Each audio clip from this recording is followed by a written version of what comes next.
Let's talk some Flyers. Dave Isaac is in the house in Pittsburgh for Flyers and Penguins. David, how are you, pal? Doing good, Mike. How are you? We are good, ready to go for, what should be an interesting series. You know, it seemed like Saturday, the Flyers took care of their business. They come out and just blow away the Rangers. Saturday night, it didn't seem that anybody else was interested in playing Pittsburgh, so the Flyers kind of fall into that spot. But did you like what you saw Saturday to feel like something with this Flyers team might have changed entering the playoffs? Yeah, I think you put it a good way in saying that they took care of business, because I really don't think that's a very good benchmark when you look at that Rangers team that had checked out for weeks, that was half of an American League team. I think that the Flyers just did what they had to there, and even Brian Elliott, who's been in goal the last 2 games of the regular season, he only got 17 shots, which was a season low for the Flyers to have allowed. So I don't think that you can look at that game and say, well, they're ready. They blew out the Rangers. That was the Hartford Wolfpack in New York Ranger uniform. So I think that, to your point, that the way that they finished the season was something that you definitely like, especially the way that Claude Giroux finished the season. That was still Henrik Lundqvist in goal. Three goals for Claude Giroux there, and just whatever it was, the numbers there, 20 goals in his last 29 games or something like that. I mean, he's definitely put this team on his back, so I think that's one of the more encouraging signs. But to me, Brian Elliott is still a little bit of a question mark as he's come back from this abdominal surgery. Is it fair to say, the way the Flyers' top line is playing, that maybe at the top line they're equal, maybe better, but the depth of the Penguins is where the Flyers might have the issue? Yeah, I think it's going to be matching up against their centers, and the way that it works in the NHL is the home team gets the last line change. So here in Pittsburgh, Penguins coach Mike Sullivan will get to see who the Flyers put out there and then send his crew out there. I would think it appears that through the games that the Flyers have played here this season, he likes to have Sidney Crosby's line out there against Sean Couturier's line, which, of course, includes Claude Giroux. So what happens after that will be interesting to see. The Penguins are likely to get back their third-line center, Derek Brassard. He wouldn't be a third-liner on a lot of other teams, but he doesn't scare me that much. It's really Evgeny Malkin that the Flyers really kind of have to game plan for if they're assuming that Crosby goes up against Couturier. If they can stop those big guys through the middle, then they can give themselves a fighting chance here, because, like you mentioned, between the top line and some of the other guys, the Flyers have been scoring goals. I think that if they lose this series, it won't be because they couldn't find a way to put the puck in the net. At Dave G. Isaac on Twitter, the Flyers in Pittsburgh. Typically, when these teams play, Couturier would be matched up with Malkin in playoff series past. Who's going to get that chore, I guess you could say? Yeah, well, we'll see what happens when the series goes back to Philadelphia. I think that the Flyers are kind of okay if Nolan Patrick has to be that guy, but I think they would probably prefer to have Couturier on Malkin. We'll see again what happens Sunday in Game 3, but there's still 2 games to be played there. Again, here in Pittsburgh, I think they're going to have Crosby on Couturier, and they'll probably target Valtteri Filppula or Jori Lehtera, the bottom 2 centers, and try and have Malkin go up against them. Dave Isaac's with us. The Flyers take on the Penguins. You can listen to that game on our sister station, 104.1 FM, 1450 AM. Goalie's always the question. Brian Elliott, you mentioned only 17 shots. He only got 2 games before that injury. Do you think that he is clearly the best option for them in goal? Well, I think that he's the best option in terms of the confidence that everybody has, just because everybody else was so all over the place down the stretch. Michael Neuwirth isn't quite healthy yet, so that kind of takes him out of the running there, but he had been terribly inconsistent anyway, and so did Peter Mrazek. So I think that the Flyers gain a level of confidence just in having Elliott there, because he plays this calm level of hockey and was probably one of their first half MVPs. But I again question whether he's gotten enough action in recent weeks to really be sharp here. And it's one thing to fire a million pucks at a guy at practice. It doesn't replicate a game situation, and the Pittsburgh Penguins move really quickly. So while I think it's probably the Flyers' best option, we're going to find out if it's really going to be enough to hold water for them, probably as soon as tonight in Game 1.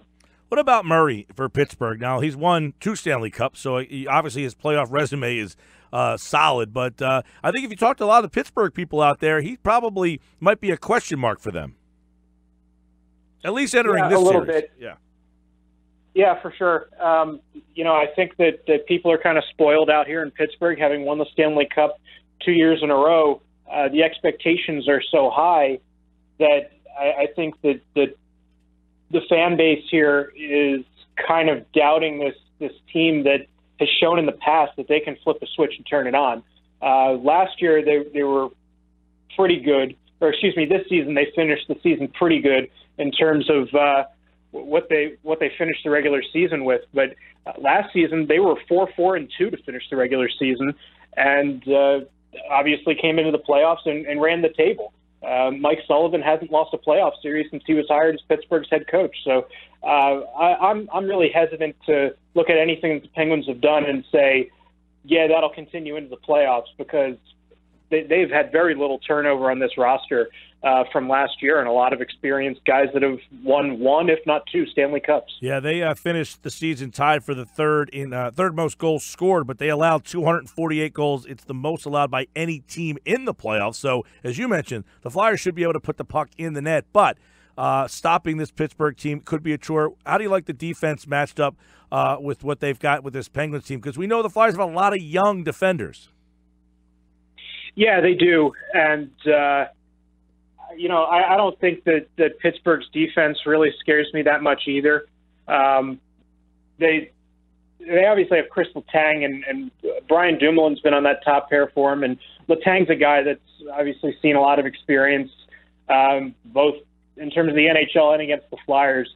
But past that, Ole Mata is a guy that played very well for them, but they don't have a lot of guys that really are like, man, I don't know how we're going to get past this guy. So I think that even though the Flyers are inexperienced back there, they're a little bit green. Guys like Travis Sanheim, this is his first go-around. Ivan Provorov as well, but, it only took him 20 games in his rookie year to be this team's number 1 defenseman. He's 21 going on 35. I don't think that's going to be a huge issue for the Flyers. Dave Isaac covering the Flyers and Penguins. And, of course, you can listen to that game on 104.1 FM, 1450 AM. We'll have that game for you here on 97.3 on Friday night. Game 1 is tonight. And, obviously, Pittsburgh is a favorite in this game. Do you think this was the worst matchup for Philadelphia? Yeah, I think it probably was. Obviously, I think I think Washington was probably the best. And that makes a lot of sense when you look at the season series, and the Flyers won 3 out of those 4 games.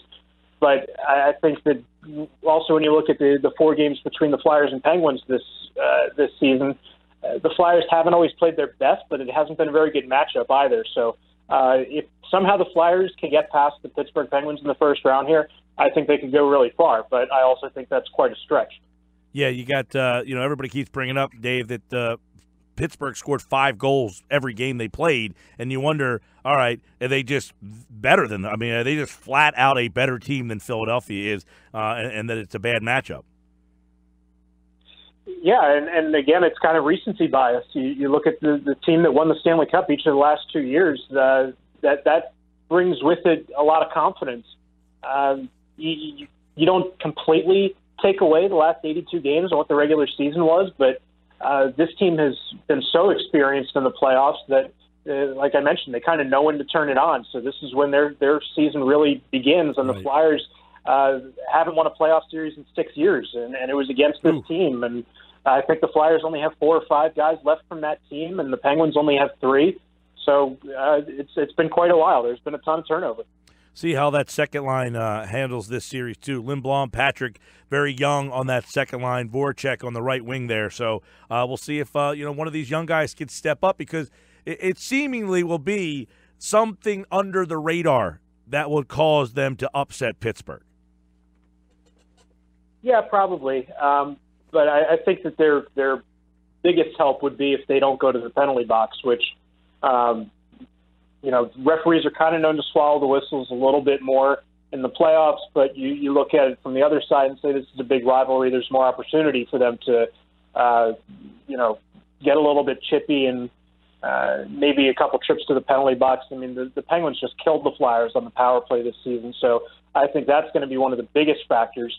But when you're looking at depth scoring, Travis Konechny played so well on that top line, and Dave Haxtell made a change late in the year, put Michael Raffl up there, and it's kind of hard to argue it because Raffl scored goals in each of those last 2 games. But I think Konechny was moved down to a line with Filppula and Wayne Simmons to try and get those 2 guys going because Konechny was pretty hot. So if he can find a way to score and maybe bring that lineup with him, you're asking a lot of a second-year guy, but if he's able to do that, then that would certainly be something that helps the Flyers as well. He's Dave Isaac in Pittsburgh at Dave G. Isaac from the Courier Post. He joins us here on the Boardwalk Honda Hotline as the Flyers getting ready to face off with the Penguins. Game 1 tonight starts at 7 o'clock. Dave, thanks, man.